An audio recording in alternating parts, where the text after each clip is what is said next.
Ironically, running for president requires overcoming a gauntlet composed of prior bad acts, positions you've evolved beyond, votes that are now regrettable, friendships which now appear unsavory. It's all the more remarkable then that Bernie Sanders has had such a long career that he can run on rather than run away from. You probably already know that Bernie has been fighting for the rights of others since he was a teenager. In 1963, as an undergraduate at the University of Chicago, Bernie Sanders became a leader of the school's chapter of the Congress of Racial Equality, or CORE. CORE was one of the leading activist organizations in the early years of the American Civil Rights Movement, and Bernie led his chapter in protesting housing segregation, police brutality, and other racial inequities, getting arrested at age 21 in this picture, which you've probably seen, but which Bernie didn't even know existed until it was unearthed during the 2016 presidential race. But his advocacy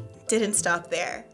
In 1972, a year before Roe v. Wade, Bernie told Vermont's Bennington Banner newspaper that a woman's choice of what to do with her body should be exclusively between her and her doctor, not a bunch of male-dominated legislators. By contrast, nearly a decade later, another elder statesman in this race voted to let states overturn Roe v. Wade.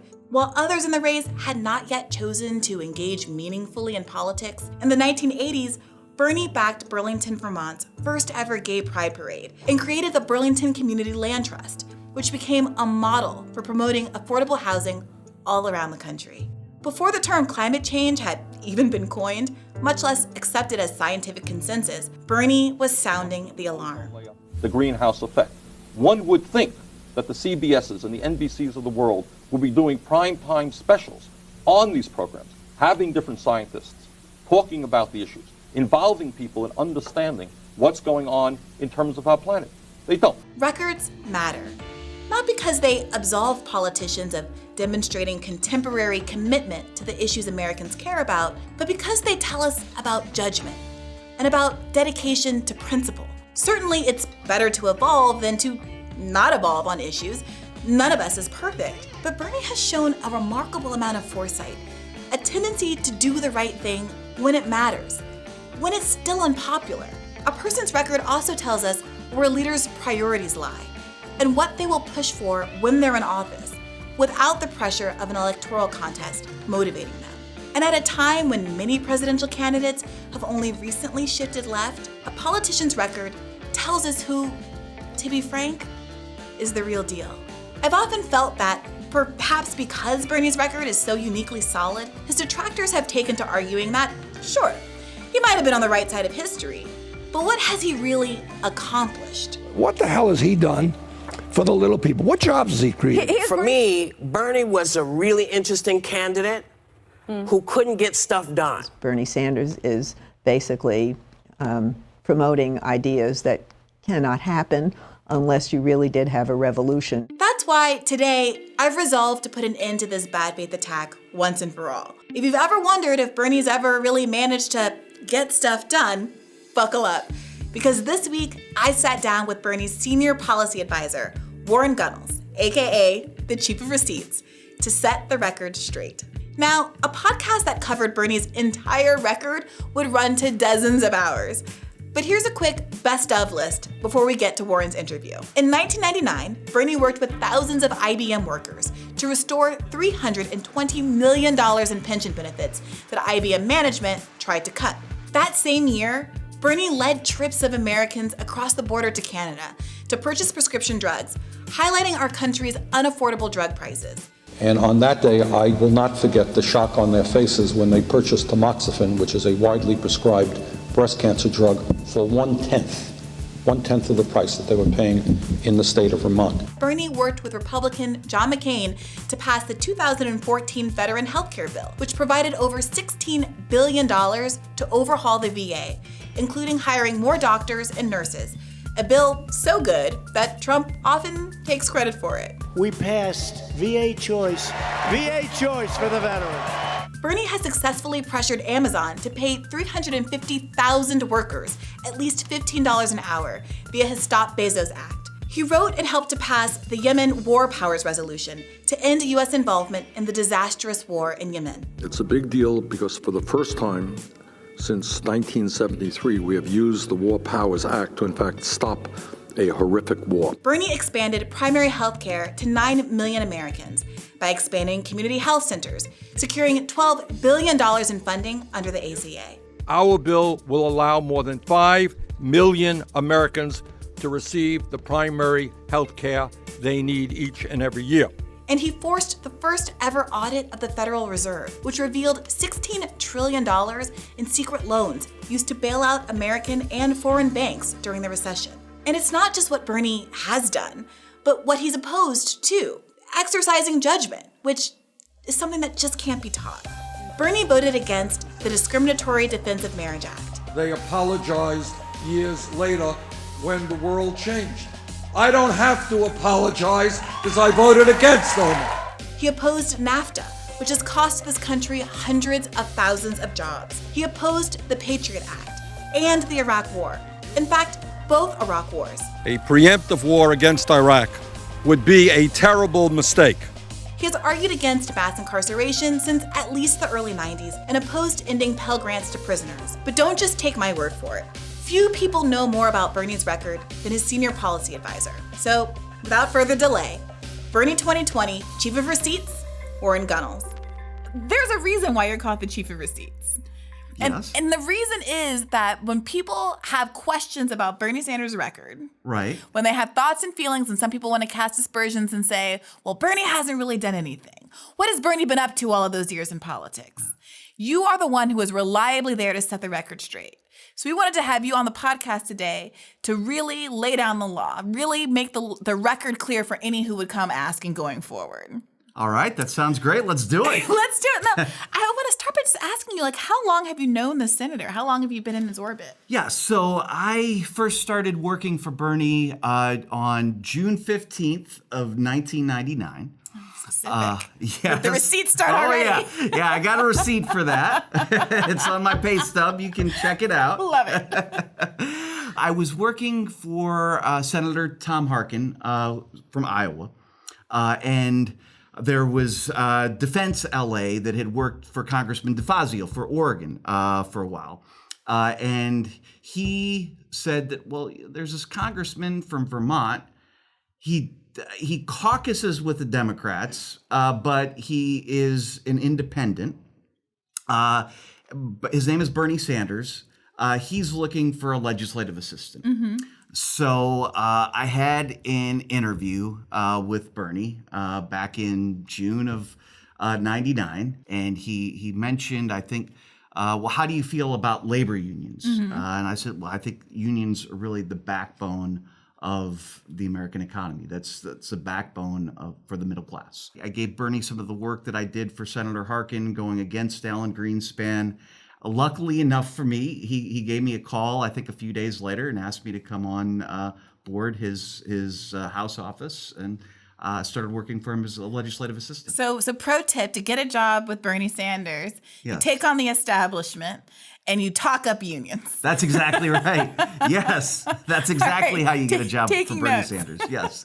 All right, so do you remember first impressions temperamentally? Did you have thoughts and feelings about, how am I gonna work with this guy? I wanted to work for a congressman who was very active in fighting for an economy that works for all of us, not just the people on top. Yeah. I had been going up against Alan Greenspan, and I don't know if you know Alan Greenspan. He was the longtime chair of the Federal Reserve. Didn't matter if you were a Democrat or a Republican in Congress. Most of them kissed Alan Greenspan's feet. They thought whatever he said was the way it should be in life. And I didn't like that. Yeah. I knew he had this Ayn Rand philosophy of total deregulation, get rid massive tax breaks for the wealthy, and that's how you will expand the economy because everything will trickle down. Yeah. And Bernie, of course, understood that. He never bought in to Alan Greenspan for 1 second, and. I remember, after I started working for him, Bernie got Greenspan to admit that he wanted to abolish the minimum wage. Wow. And so this is How did you like, get him to admit that? Is that on tape? Well, he's somewhere? it's sure it's on tape. You go back to the hearings that Bernie had. It's really the banking committee hearings that Bernie had, questioning Alan Greenspan. He just asked him straight out, Alan Greenspan, do you believe in the concept of the minimum wage? And he kind of hemmed and hawed, and he said, no, if I had my druthers, I'm paraphrasing, but no, there would be no minimum wage in this country. And so I just don't understand. If you're a Democrat, how could you believe in the gospel of Alan Greenspan when he wants to abolish the minimum wage, he wants to deregulate big banks, and he wants these massive tax breaks for the rich? So now, especially post, 2008, a lot of this, a lot of our norms, what we, the settled expectations in the financial realm have shifted dramatically. And now, since 2016, since Bernie Sanders' run, our expectations of what we think should be the status quo as a society, both with respect to how we treat finance and how we treat each other more broadly, have changed radically. But what was it like to be in the trenches in the 90s and the early aughts? Yeah, during those times in the House days, Bernie was a master at forming left-right coalitions to pass amendments to help the working people of this country. So one of the first big tasks that I had working for Bernie was in 1999, IBM was Vermont's largest private employer. And they had just announced that they were going to be making changes to their pension benefits. And they were kind of touting this is a great thing for the workers at IBM. They'll get these wonderful benefits. We're going to change it from a traditional defined benefit plan. They made up this name, this cash balance plans. It sounds like you're going to get all of this cash. Well, IBM workers are very smart. They know how to do numbers. So they took a look at the new plan, and they found out that for older workers, it would amount to about a 50% cut to their pension benefits. Wow. And these are, very conservative workers. They're making decent wages, but at any rate, when they saw that the IBM management wanted to cut older workers' pensions by about 50%, they came to Bernie Sanders. They called and they called and they called to complain about what IBM was doing to their pension benefits.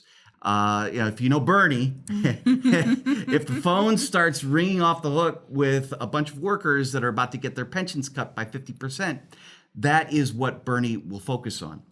And said, look, Warren, we got to do something about this. We can't let older workers that have been working for a company for 20 or 30 years at IBM see their pension benefits cut 50%. Yeah.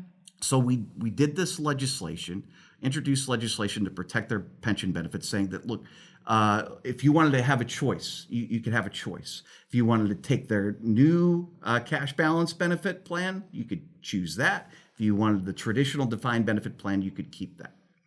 And so we did that legislation, but with most members of Congress, they get these calls from workers. They'll introduce a legislation, maybe. They might write a letter to the CEO, maybe. They may do a press release on, I wrote to the CEO of some company saying, please, please, please, can you protect these workers? They're complaining. They don't like what they're getting. But Bernie's not like that. And after that, and so it's all about that. So we did write letters. We did introduce legislation. We did do amendments.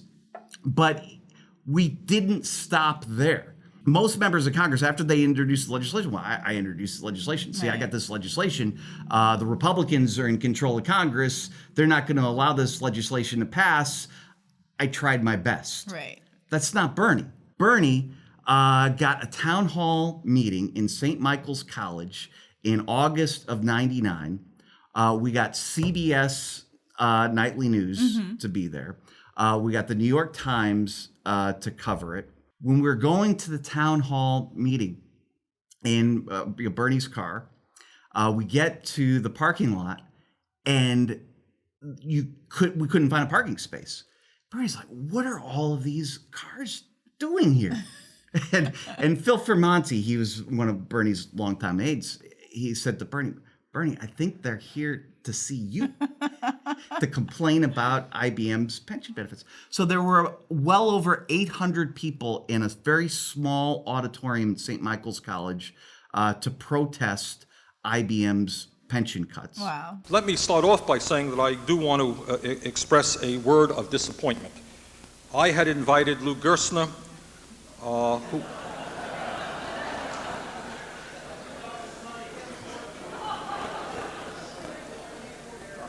who is, as you know, the CEO of IBM, to be with us tonight. In fact, we've left a chair for Lou.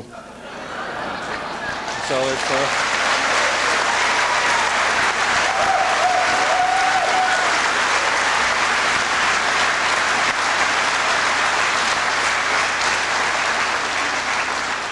So if you hear a helicopter buzzing abroad, clear the way, and Lou's on his way. But it was the largest town hall at the time, I think, in the modern history of the state of Vermont. Wow.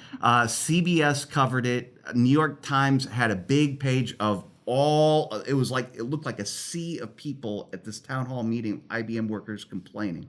Then Bernie, this is the first time I believe that he bought shares of IBM stock, bought 5 shares of IBM stock, so he could go to the IBM stockholders meeting and protest these cuts right in the face of IBM's CEO, Lou Gerstner. Lou Gerstner had won, as the time they were cutting these pension benefits of ordinary workers, he got this huge pension benefit, tens of millions, if not hundreds of millions of dollars for himself. But he was deciding to cut these workers' pension benefits by 50%. So Bernie traveled to the stockholder meeting in Cleveland to protest with the workers. We did amendments in a Republican Congress. We worked with a Republican congressman from Minnesota. His name was Gil Gutnick. He, at first, very right-wing Republican congressman, didn't want anything to do with us. He had a town hall meeting of his own that the IBM workers in his district forced him to have. He didn't want to have it. Interesting. They told him that when he asked, "Well, what do you want me to do about this?" "We want you to work with Bernie Sanders. Bernie Sanders has a bill that will protect our pension benefits." And he said, "Bernie Sanders, do you know, he's a socialist. I don't want to work with Bernie Sanders." And the IBM workers, in response, now I wasn't there, but this is what they told me. They said, "I don't care if Bernie Sanders is purple and is from Mars. He has got a bill that will protect our pension benefits. He is fighting for us. We want you to stand with Bernie Sanders to try to get this legislation through." And so he did. Wow. So he did. He started working with us, and he was a major ally. We got an amendment passed that essentially said IBM shall not discriminate against older workers in their pension benefits. That those pension benefits, and it wasn't just IBM, there were a number of other companies that were doing the same thing, but IBM was our big focus. Right. And so we ended up in a Republican Congress winning that amendment, and that really helped because the IBM workers, they were launching a lawsuit against IBM for committing age discrimination against the older workers. And once we passed that in a Republican Congress, there was about a week later, IBM settled with the IBM workers. So 130,000 IBM workers were able to regain $320 million in pension benefits. See, that's extraordinary. In part because of how it predicts the legacy that was to come. Right. How much it predicts what Bernie Sanders has done with Amazon workers in the Stop Business Act, and how much it predicts what he's done with Walmart workers, right? The fact that history, people have the temerity to downplay it, or to pretend that being known as the Amendment King is some kind of almost like a smear. Like, why just an amendment, right? Like, can you help us to understand, how passing legislation works and what it means to be able to get things done by using both amendments and by using the pressure of the people. Because he's talked about doing that a lot right now as well. Going to Mitch McConnell's district, having town halls, forcing people who are not otherwise ideologically opposed, not ideologically aligned, to do what they should do because their actual constituents demand it. Why is that so important given how Congress works and how difficult it is to get things passed otherwise? Look, it's extremely important. It's both an inside the Beltway strategy, but you can't just leave it inside the Beltway. It's got to be outside the Beltway. If IBM workers never decided to pick up the phone and call Bernie Sanders' office, their pensions would have been cut by 50%. If all Bernie did was just introduce legislation and drop a pet press release saying that we're going to, this legislation will protect their pensions, and did nothing else, the IBM workers probably would have had their pensions cut by up to 50%. Right. But it was working together. It was working together to have the IBM workers get on the phone, contact Bernie's office, Bernie then introducing legislation, holding town hall meetings, going to the IBM stockholders meeting, working with IBM workers, not just in his own state of Vermont where he represents, but finding out, where do these other IBM workers live? Do they live in where, and to find out where the strong, where some of the big pockets of IBM workers are in Republican districts, and then reaching out to those IBM workers to say, why don't you we held a town meeting in Vermont. We got over 800 people. And we were getting Senator Leahy and Senator Jeffords on our side at that time.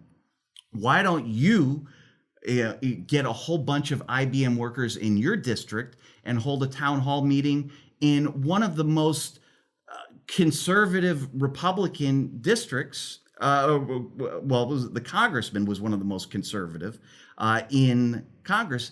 Get him to say, you need to work with Bernie Sanders. You need to work with this on this legislation. You need to tell the CEO of IBM that it's unacceptable for him to get hundreds of millions of dollars in pension benefits in a compensation package while he's turning around and slashing his workers' pension benefits. And then it's also going through the courts, saying, look, what happened here was age discrimination, pure and simple. Yeah. So, launch a lawsuit against IBM for committing age discrimination. So it was a multifaceted strategy. And then, of course, we got the media. It was like, we wanted to make sure, look, New York Times, are you going to cover this? We got 850 IBM workers that are upset that their pensions are being cut. CBS Evening News, will you cover this? Right. And so it was all of that strategy. It wasn't just dropping a bill. It wasn't just writing a letter. It wasn't just having a meeting. All of those different elements were involved to succeed. And some people will say, oh, well, Bernie Sanders didn't do that. It was the IBM workers. You can't say that that's something that Bernie Sanders accomplished. It was the IBM workers. Yeah, not me, us. Right. It was everybody working together on a mission to protect the pensions of workers. That's what Bernie's movement is all about. So when we're talking about this idea of like Bernie Sanders as an organizer in chief, I was actually just listening to a podcast from the Vox family where somebody says, Bernie's gonna lose the argument about Medicare for all because he's not a lawyer. He's just an organizer. Yeah. He's just an organizer. He doesn't know how to get into the technocratic weeds as right. other people do. And I think there are people, other technocrats generally speaking, who don't perceive that his organizing strategy, his ability to mobilize people, his ability to construct policies in a way that facilitate the formation of broad coalitions as political strategy. Right. They write that off as somehow not kind of intellectually rigorous or as politically equal to those who would focus rather on kind of white papers and a more technocratic approach. And it's not that we don't obviously have the plans, right? You know more than anyone that we do. That does drive me a little crazy. Yeah. It must. But it's that additional component that Bernie has in spades. Right. And that it's absolutely necessary if you actually do want to get things done. Yeah. No, absolutely. I mean, I don't know how many times Bernie has told me, Warren, anybody can write a bill in Congress. Anybody can introduce an amendment. Anybody can write a press release on this. It's a lot. What is the strategy? I want to win. It's not just IBM. In Amazon's case, this is another perfect example of Bernie's accomplishments. So Amazon workers came to us. They said, it's outrageous that we're working 40, 50, 60, 70 hours a week, and we make wages that are so low that the taxpayers of this country are subsidizing our health care through Medicaid. They're subsidizing our housing through Section 8 rental assistance or some other forms of housing assistance. We can't even afford to put food on the table, so we're getting food stamps from the federal government that's being subsidized by middle-class taxpayers. Meanwhile, Jeff Bezos, the wealthiest person in the United States, not only like this year, is like of all time. Right. I mean, at the time, I think he had $150 billion. Now, oh my gosh, it's something around $112 billion. But it's an unbelievable wealth. And can you help us out? Can you do something about that? So we introduced this legislation. It was called the Stop Bezos Act. And what we said is, look, if you got a profitable corporation, large corporation, that are paying workers wages so low that they're on Medicaid, food stamps, Section 8, public housing, so forth, you have to pay a tax to make sure that you're the ones that are responsible for paying for your workers' health care, food, housing, et cetera, not middle-class taxpayers. The goal of that legislation, we knew we're working in a Republican Senate. Mitch McConnell was not going to bring the Stop Bezos Act to the floor of the Senate to get a vote, right? Right. But we wanted to focus on an issue of Amazon paying poverty-level wages at a time when the owner is the wealthiest person in this country. So, yes, it was. We introduced the legislation. All of the policy wonks went nuts. Oh, there are all these unintended consequences of this bill. Oh, no. Oh, you're demonizing people that are on Medicaid and food stamps, and you're endangering the food stamp program by coming out with this bill. Because look at on page 5, line 8. It will just have these huge unintended consequences. Are you crazy? You should be doing something else. Bernie Sanders just doesn't understand the legislative process. He doesn't understand all these unintended consequences. And no, that was not, we knew that we were not going to get the Stop Bezos Act into law. But by putting that out there, it got media attention. The media started to focus on the poverty wages that Amazon workers were being paid. Now, we didn't stop there. We have just a spectacular social media team, right? I mean, you know them all. Absolutely. Go through all their names, but it was just not one person. Right. But they had worker after worker after worker to get on camera, to be filmed, to talk about their poverty wages. And those videos that we did, I mean, they went viral. Yeah. I mean, millions and millions and millions of people saw those videos. They got a huge number of likes and retweets. They're on Facebook, they're on Twitter, they're all over the place. Then Bernie took it to another level. We had a town hall meeting in the Senate, never been done before, on income inequality. And we had a worker from Amazon, had a worker from Disney, we had a worker from Walmart, and then we had one, I believe, for American Airlines, or a subsidiary of American Airlines, all to talk about how they were making poverty level wages. And then we invited the CEOs, of course, of all those companies to come in and to explain to the American people why all their companies were making these huge profits, but they were paying their workers poverty level wages. Of course, none of the CEOs decided to show up. Right. You know, Jeff Bezos did decide to show up. We invited Jeff Bezos. That didn't work. But again, I think well over 1 million people saw that town hall.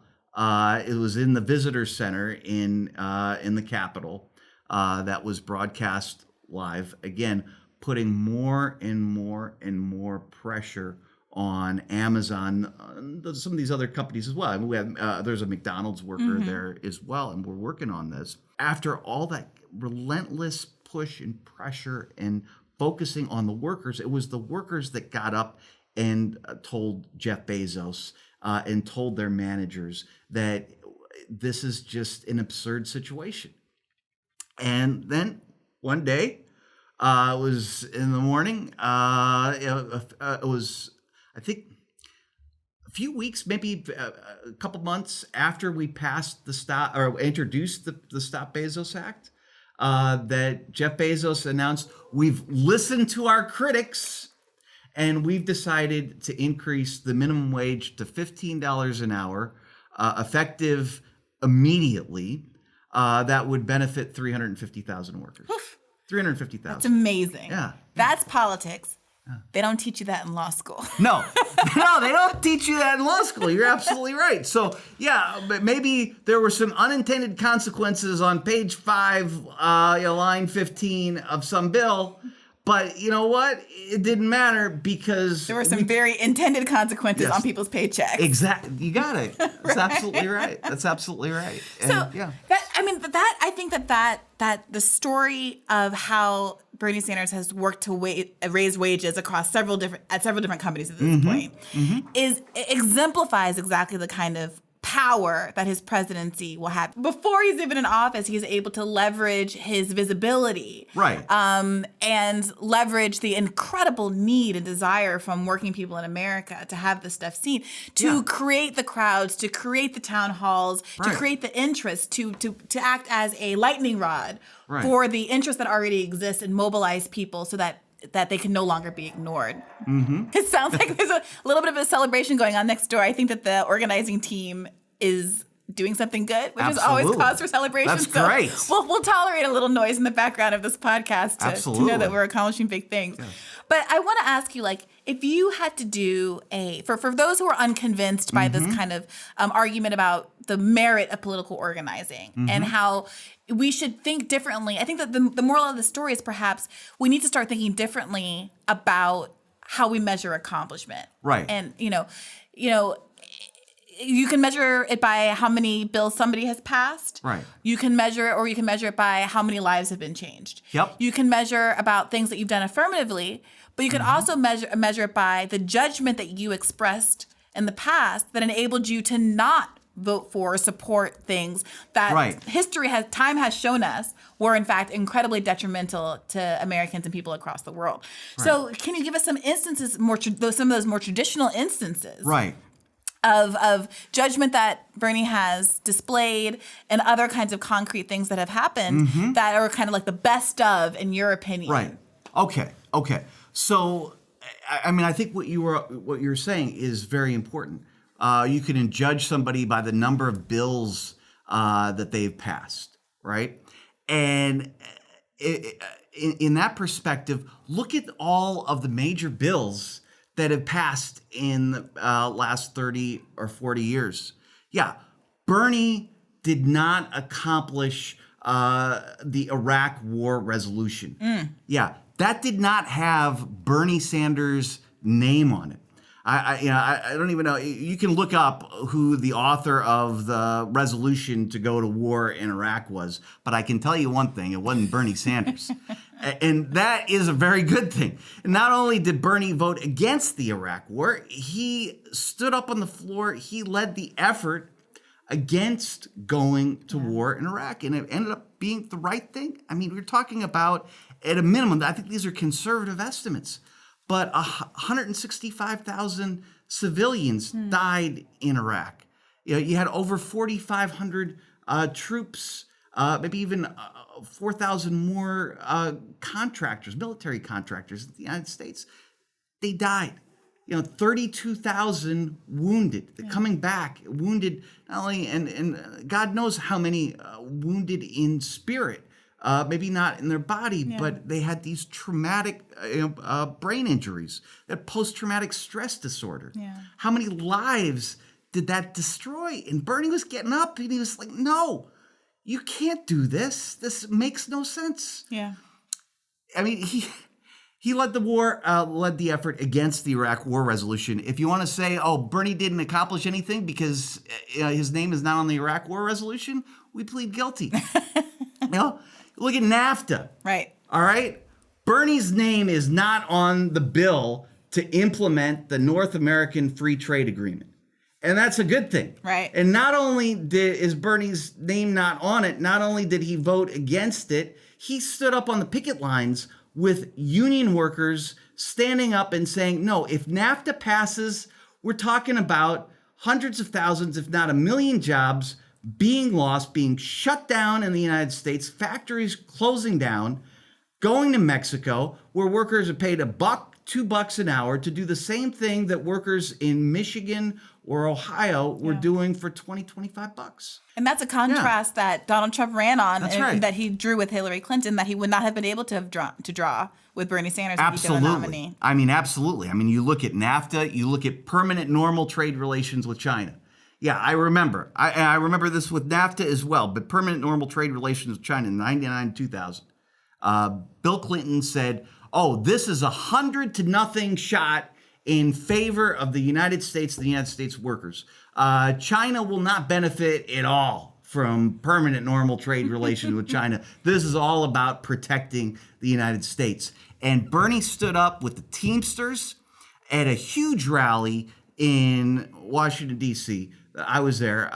Thousands and thousands and thousands of workers were saying, no, what this is going to do is going to allow huge corporations to shut down factories in the United States, move to China, where workers are paid pennies an hour, and bring back those products into the United States, tariff-free or virtually tariff-free.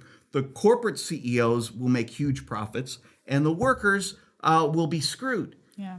And that's what happened. We're talking about, since the passage of permanent normal trade relations with China, the unfettered free trade agreement with China, 3.4 million Americans lost their jobs. Wow. And Bernie was leading the effort against those unfettered free trade agreements. And no, yeah, I mean, if he did go up against Donald Trump, it was a clear contrast. I mean, Bernie was leading the effort against the Trans-Pacific Partnership at that time, another unfettered free trade agreement. Thank God, and this is a grassroots movement that killed the Trans-Pacific Partnership. But that would have meant making it easier for corporations to set up shop in Vietnam, where workers are paid about 65 cents an hour. Go to Malaysia, where they have a huge influx of workers, indentured servants that aren't even paid anything. And it's one thing to have American workers compete against low-wage workers. Go to Malaysia, they're competing against no-wage workers. Yeah. So, he was standing up against that, and I think that is the clearest contrast. And you look at this election coming up. I mean, if the Democratic nominee is somebody that has a history of voting for NAFTA and this year saying, oh my gosh, no, it wasn't a wrong vote to vote for NAFTA. That was the right vote. That's the right decision. It wasn't, China's not eating our lunch. They're not a major competitor. The vote for permanent normal trade relations with China, that wasn't a bad vote. If that is our nominee going up against Donald Trump, now Donald Trump just lies. Right. I mean, he lies all the time. He's a pathological liar. Right. I mean, he acts like, I'm against NAFTA. I'm against all these unfettered free trade agreements. But you look at his record. Last year, we had a record-breaking trade deficit in goods. Our trade deficit with China was up by hundreds of billions of dollars last year. Wow. Our trade deficit with Mexico last year was up. And then you look at the contracts that Donald Trump has awarded to large corporations. Turns out he has provided over $50 billion in contracts to some of the largest outsourcers of American jobs. And one of them, of course, we all remember General Motors. I mean, they shut down the Lordstown plant. Right. Bernie had a big town hall Right. with those Lordstown workers. General Motors shut down that plant.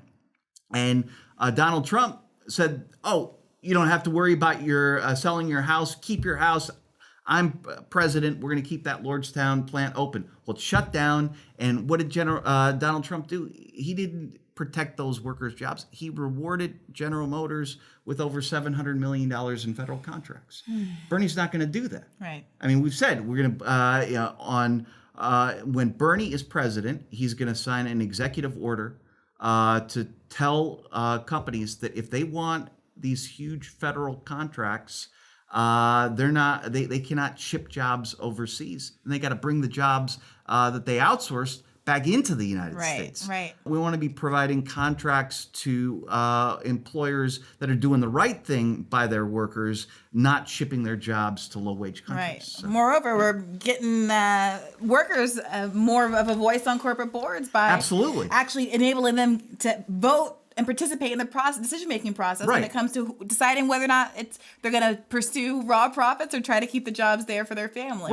Right. So that's big. Yeah. So 20% of the stock of large corporations are going to go into the hands of the workers instead of these wealthy shareholders and corporate executives. We're going to put 45% of workers on the board of directors.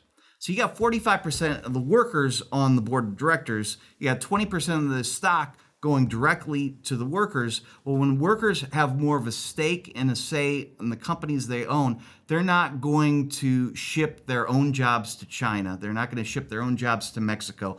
They're not going to put up with a situation where their workforce is making poverty wages while the corporation is making billions in profits. They're not going to be spending billions and billions and billions of dollars on stock buybacks Right. While their workers are living in poverty. No, Right. we're going to build, these corporations are going to be more in tune with the workers, and the workers are going to enjoy more of the benefits of the profits. They're the ones that are making the profits for the corporations. Yeah, I think that's such an important point because there's a way that we could talk about, Bernie said he's going to go and hold these town halls and go to Mitch McConnell's backyard, Right. front yard, whatever, and do all this stuff. And you might say, okay, well, anybody can do that. And I've heard, and I won't name their names, but another candidate in this race recently started saying that exact same thing. Like fully just lifted from Bernie Sanders saying, well, I'll go to so-and-so's house and I'm going to hold a rally and that's how I'm going to get things done. But I think what's important to note is what enables Bernie to do that. What enables him to be able to galvanize the people in support of him is that the underlying policies that he's proposing, the underlying solutions that he's proposing are so people-centered. Absolutely. It only works, you can motivate people to show up in Mitch McConnell's front yard when you're saying, hey, I'm about to put 40% of y'all on the corporate board. I'm about to give you, a 20% share of stock, I'm going to literally give you a double your wages almost with a $15 minimum wage, right? That is the kind of thing that can motivate folks, and saying, I think, you're going to get maybe XYZ tax credit, or we're going to give this percentage of you, we're going to forgive your student debt, but only if you work in this field for this many number of years and only up to this point. That kind of thing doesn't translate. Right. And so it's a combination of being people focused in your agenda. Yes. And also having a strategy that requires that commitment and support from the people. It's a two-pronged approach. Absolutely. And I mean, this is Bernie Sanders' MO. You've got to have a clear agenda. We're going to make public colleges and universities tuition free, and we're going to cancel all student debt, and we're going to pay for it by tax on the same speculators on Wall Street that destroyed the economy 11 years ago. Right. All right? Everybody can understand that. Yep. We've got the legislation on that, but it's not just, we're going to write the legislation. I'll hold a press conference in the Rose Garden. And all these pundits on MSNBC and CNN saying, it'll never happen. And then you have these recalcitrant senators that say, I'm just going to block this. We're not going to hold any hearings. There you go. End of story. And then we'll move on to the next piece of agenda. We tried. I sent the legislation to the Senate. I sent the legislation to the House. They didn't act on it. I tried my best. Right. That's the situation that we have now. It's not the situation that we'll have when Bernie Sanders is president. He won't allow it. He's going to go to every state. He'll go to every college campus if he has to. And not only that, it's not like Bernie Sanders going to the college campus. He's like, okay, I'm at your college campus, but on March 15th, I'm going to get Chuck Schumer, whoever the majority leader of the Senate is. I'm going to get Nancy Pelosi, the Speaker of the House, whoever the Speaker of the House is. I'm going to say, you've got to schedule a vote on March 15th to make public colleges and universities tuition free, to cancel student debt. I got the pay for it in here. We're going after the Wall Street speculators. And by the way, on that same day, we're going to get 1 million students to come out to Washington, and we're going to tell you, leaders of the Republican and Democratic Party in Congress, look out the window. Yeah. That question of the pay for is one that we get a lot and uniquely. And, when it first started bubbling up again over the last couple of weeks, I said, let me go to this website. I'm gonna read this damn bill. I'm so sick and tired of this. And I pulled it up, and I got to tell you, as you know, it is lengthy. the actual Medicare for All bill, I was like, all right, it's 100 pages. This is not my approach right now. This is not the best way to do this. Right. So I want to ask you, as somebody who was in there writing, writing this damn bill, who's been in there since the jump, what do you make of this focus on the pay for that seems to be, uneven, let's say? All right. And what do you say to folks that say that pretend, Bernie Sanders isn't as detailed. Bernie Sanders hasn't figured out all the, I need somebody wonkier to take us through this process. Okay. All right. So Medicare for All, first of all, it's a 100-page bill.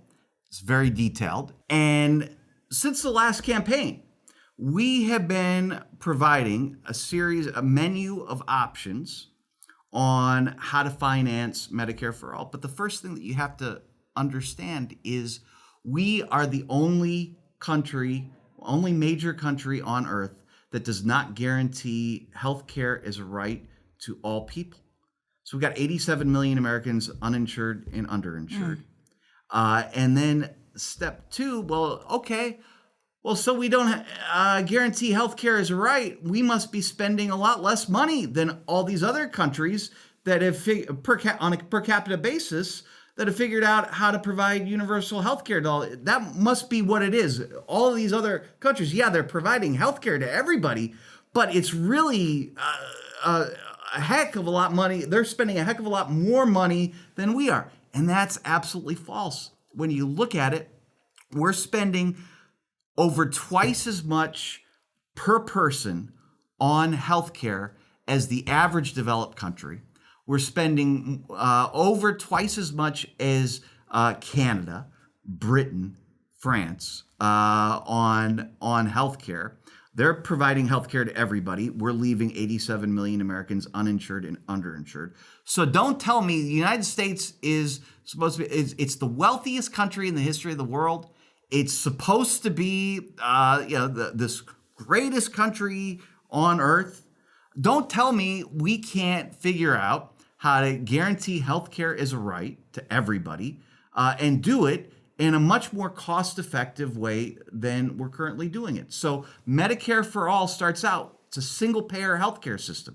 You get everybody on the same health insurance program. You have the biggest pool possible. That's going to cut down on the administrative expenses. You're not going to have hundreds or thousands of different private health insurance plans to figure out, oh, this one's got a $5,000 deductible, this one's got an $8,000 deductible, this one covers that, this one doesn't cover that. Right. No, everybody's going to get universal comprehensive health care. It's going to be much more cost effective. So we start off, we're going to provide better health care at a lower cost. It's going to be much cheaper than our current system. If we do nothing, we're going to spend over $50 trillion over 10 years. This will save, according to conservative estimates, $2 trillion. More progressive estimates, $5 trillion over 10 years. So we've got a menu of options. We fund it in a progressive way. So nobody's going to be paying premiums, deductibles, or co-payments. We eliminate those. Right. And then we're going to fund it in a progressive way based on the ability to pay. So you can look at several studies from the Citizens for Tax Justice. You can look at the RAND Corporation. You can look at a number of other studies. And what they've shown is if you enact Medicare for All, middle-class families are going to save thousands of dollars a year compared to what they're spending now. And they're going to be getting better care because we're going to be providing dental care. We're going to be providing mental health care.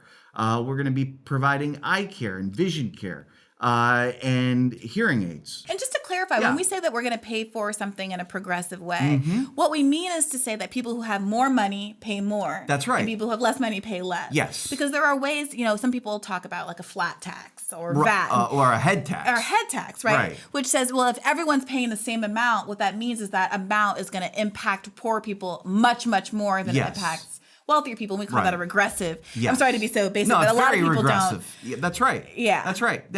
No, if you just say, okay, all corporations and businesses are going to pay head tax, and it's going to be the same amount no matter if you're making $15,000 a year or if you're making $400,000 a year. And we'll say, like right now, the head tax is $9,500. So you got a $9,500 head tax on somebody that's making $15,000. So it costs $9,500 for healthcare for a worker that's making $15,000, probably a part-time worker. Yeah.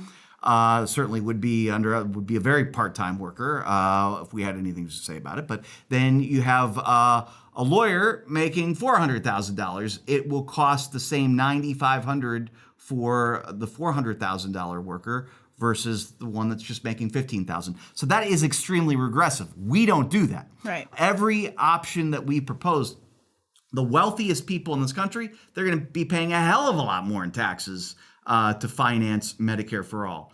But low-income, middle-income workers will be seeing what economists, these economists, Manuel Saez, Gabriel Zuckman from the University of California, Berkeley, they wrote an op-ed in The Guardian saying essentially that Bernie Sanders' Medicare for All plan is financed in a progressive fashion, that would lead to the largest increase in take-home pay in a generation for most workers. And that's what this is all about. So I really appreciate you coming, talking about white papers, bringing the literal receipts. Yeah, I know. Don't read my handwriting. My handwriting is horrible. And we didn't even get through all of these, but we will Yes. we will try to summarize them at the top of the episode and do some bullet point rapid fires. great. Because the truth is that the idea that Bernie Sanders has somehow been resting on his laurels the last 40 years of his life is nothing short of a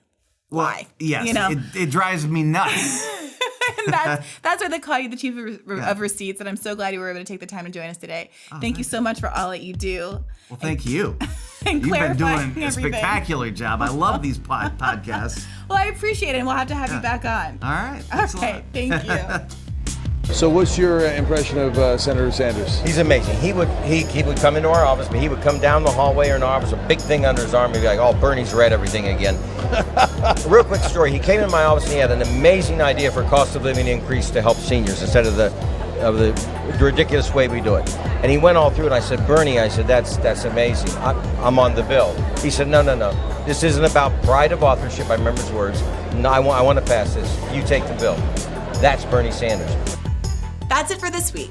Let us know what you think at hearthebern@berniesanders.com or send us a tweet with the hashtag hearthebern. If you haven't already, please take a moment to rate, review, or like us on Apple Podcasts, SoundCloud, or wherever you're listening, including right here on YouTube. Transcripts, as always, will be up soon. Till next time,